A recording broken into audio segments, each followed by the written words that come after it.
Welcome to week 4. We're going to cover chapter 11, which is mandatory overtime in nursing. How much, how often? Mandatory overtime is also called compulsory or forced overtime. It is working more hours than standard, usually 40 hours per week, or risking employer reprisals if refusing to do so. It's viewed as more standard operating procedure instead of last resort to short staffing, and is viewed as a way of life, not restricted just to nursing. So chapter 11 starts on page 156. And think about it. In the United States, unlike most other countries, employment is at will, meaning that employers can dismiss employees for any reason, aside from those of gender, race, age, or disability, or for no reason at all. Thus, employees who refuse to work overtime can lose their jobs or face reprisals. However, nurses argue that mandatory overtime in nursing is not comparable with that in other fields because the consequences of being overly fatigued for the nurse may literally have life and death consequences. So, in 1938, the Fair Labor Standards Act was passed, and that act actually regulates overtime. It does not impose limits on overtime hours or prohibit dismissal or any other sanction for declining overtime work. It does, however, require that payroll employees, those who are not exempt from overtime requirements of the FLSA, be paid an overtime premium of at least 1.5 times the regular rate of pay for each hour worked more than 40 in a week. However, the FLSA contains language that permits the healthcare industry to use a different overtime standard than the 40-hour work week, since scheduling occurs in the healthcare industry 24 hours a day, 365 days a year. So, it requires that they pay overtime after either 8 hours in a day or 80 hours in a 14-day pay period. It also permits employees to work more than 40 hours in a week and not be paid overtime, provided they do not work more than 8 hours in a shift or 12 hours. It just depends on your organization. And they are permitted to use both the 40-hour and the 80-hour standards in the same facility, depending on the scheduling patterns for employees. But they must use one standard for individual employees, and it has to be applied consistently. So, exceptions from, the FLSA. Increased amount of money earnable before no longer eligible for overtime pay. Employees who direct, supervise 2 or more employees fall under executive exemption. Exclusion of employees with authority to hire, fire, and promote, or if their primary duties involve office or non-manual work, or exclusion of those with knowledge of advanced type. So those are some of the exceptions, but the most important thing to remember is to note that nurses are eligible for overtime pay and protection under the FLSA if they are classified by their employers as hourly, not salaried. Because salaried employees are not eligible for overtime, and so salaried employees and nurses who are considered to be exempt have virtually no right under these new overtime rules. So, it just depends on if you're hourly, salaried. Also, And the Working Families Flexibility Act of 2017 was introduced into Congress in February 2017 to allow employees to receive compensatory time, extra paid time off instead of overtime payments. And this bill was passed by the House in May, but the Senate version stalled. So if the bill passed, employees would have had to agree in writing to voluntarily receive comp time instead of overtime pay before any overtime work was performed. And then the comp time would then have been provided at the same rate that overtime was paid. So, some places do a comp time instead of overtime pay. So it just depends on the organization. Also, the thing of it is legislating limits on nursing overtime. This is on page 158. Despite multiple efforts over the last decade to introduce national legislation directed at prohibiting employers from requiring licensed healthcare employees to work more than 8 hours in a single workday or 80 hours in any 14-day work period, except in the case of natural disaster or declaration of emergency by federal, state, or local government officials, no such legislation has passed. So every nurse should know and understand the provisions of the Nurse Practice Act in their state, as well as the position statements or advisory opinions that have been issued by the State Board of Nursing on mandatory overtime and patient abandonment. As of 2017, 18 states had restrictions in law or regulations on the use of mandatory overtime for nurses. So, some states they have, such as Minnesota, they passed legislation in 2007 that prohibited nurses from being required to work more than a normal work period, meaning 12 or fewer consecutive hours, consistent with their predetermined work shift, but again excludes an emergency. And then the the Academy of Medical Surgical Nurses, they state that nurses should never be required to work beyond their individual physical and mental capacity, and that mandatory overtime should not be used as a solution to chronic understaffing.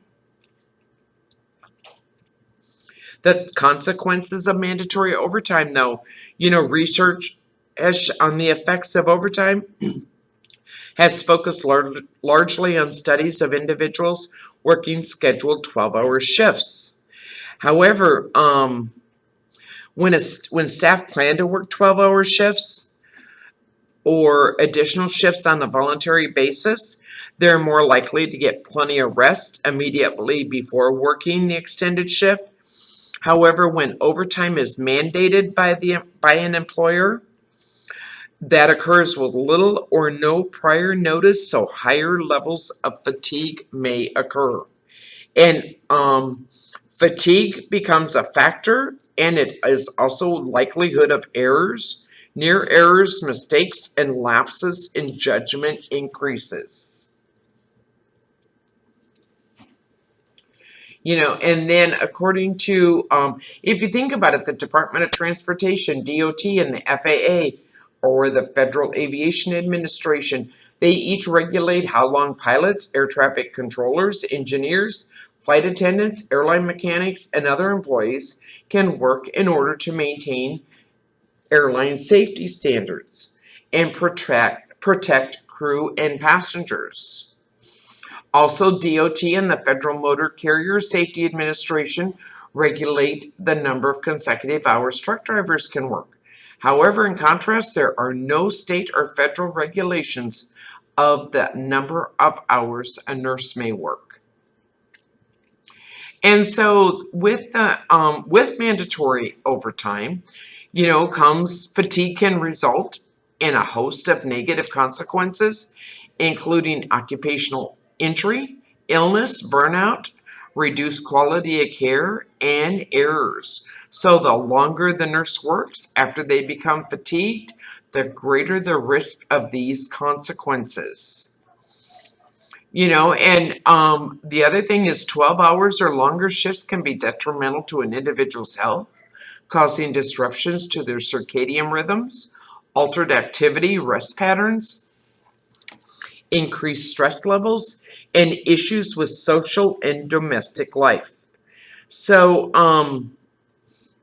there have been various studies out, and on page 161, Griffiths talks about prolonged shifts have negative impacts on patient outcomes, noting that nurses working for greater than 12 hours were more likely to report poor or failing patient safety, poor or fair quality of care, and more care activities left undone. And another thing is with mandatory overtime too, you can find a higher associated, patients with infection rates that were higher on days that were preceded by a high nursing overtime ratio. So, there's the odds of having a healthcare associated infection was higher on days that were preceded by a high nursing overtime ratio. So, another report from the Institute of Medicine, Keeping Patients Safe, Transforming the Work Environment of Nurses, which said that nurses' long working hours pose a serious threat to patient safety. So, on page 161, Professional Duty and Conscience. A professional duty is the direct result of others having welfare rights, such as the right to safe care. Because people have the right to such safe care, nurses have an associated duty to ensure that they accept patient care assignments only if they are mentally and physically able to provide, at minimum, safe care. So, what happens when the nurse determines that they must refuse to work additional hours because of safety concerns related to level of fatigue? Saying no to a desperate employer, especially when that fear that short staffing may compromise patient safety, is likely much harder than it sounds. Indeed, moral dilemmas abound when healthcare providers feel they must refuse a patient care assignment. When this occurs, some nurses feel compelled to file their refusal to work as a conscientious objection. The purpose of the conscientious objection is to protect the rights of employees who refuse to participate in procedures based on conscience. The issue of whether a nurse can refuse mandatory overtime based on conscience, however, has limited case law precedents. So, one of the most common reasons nurses cite for working mandatory overtime is the threat that refusal to do so could be construed as patient abandonment, which is a charge that can result in loss of licensures. However, the ANA does not support the forced overtime of nurses, and their position is that a nurse should not be held accountable for patient abandonment if the nurse turned down an assignment that could be unsafe to patients or self.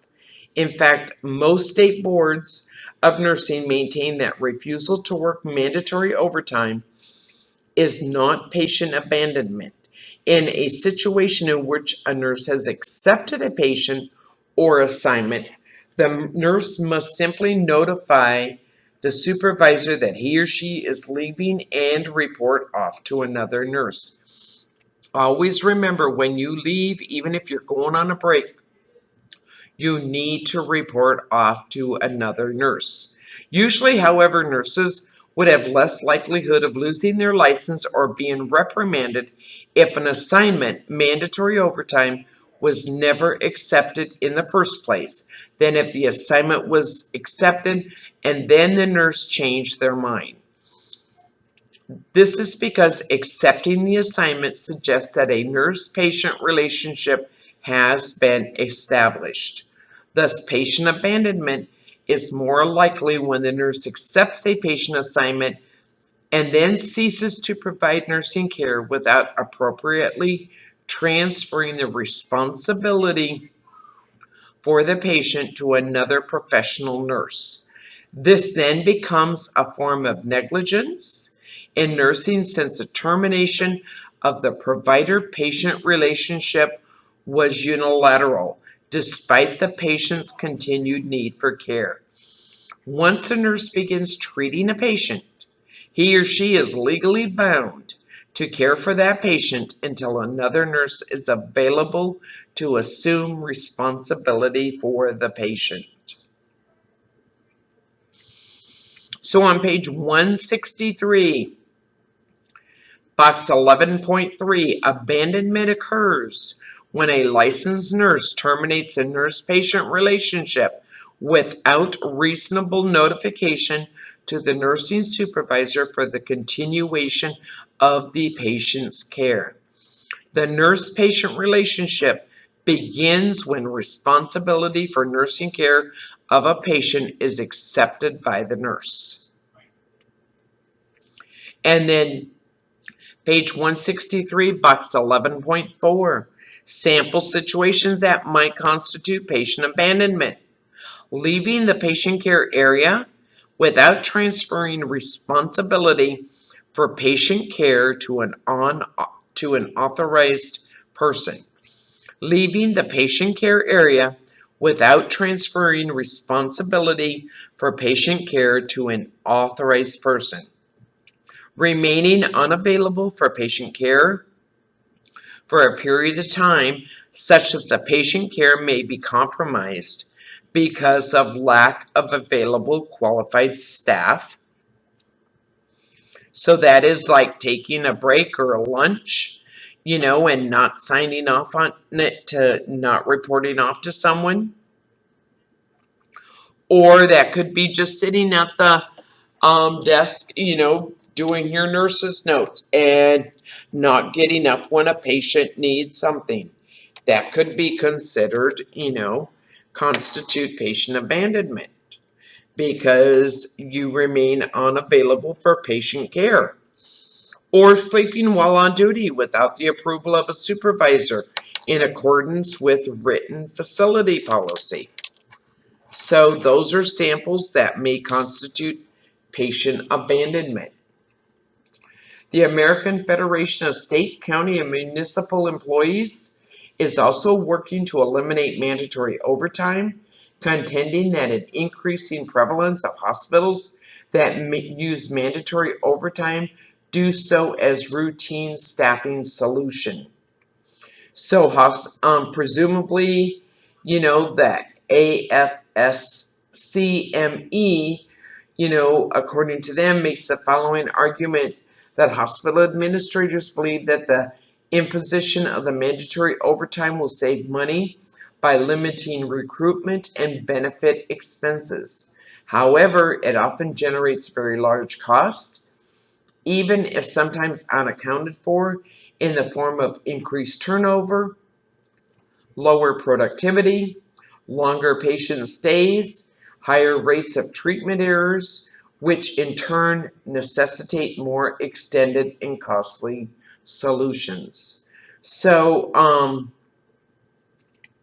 just remember, it is better to turn down a mandatory overtime assignment to begin with than it is to take over that assignment and then decide, oh, nope, I really don't want to stay. Because once you've taken over that assignment, you have to report off to another nurse before you can leave. So, bottom line is that workers should have the right to refuse overtime without fear of repercussion, especially when staffing shortages and mandated overtime are the norm and not the exception. That is chapter 11. That was for week 4. and I will get this posted. You guys have a great weekend and a great week 4. I will see you on Monday.